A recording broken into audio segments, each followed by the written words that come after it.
दुआरे पर बैठल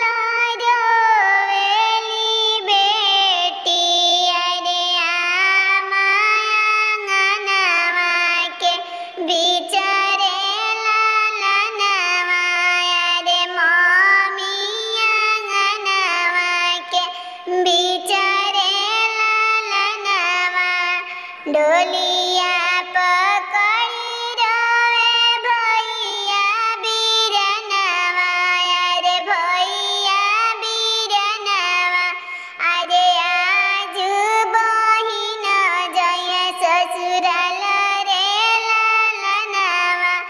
अरे आजू बहिन जइहे ससुराल रे लालनवा जावहु ना भैया हो मम्मी समझावहु अरे मम्मी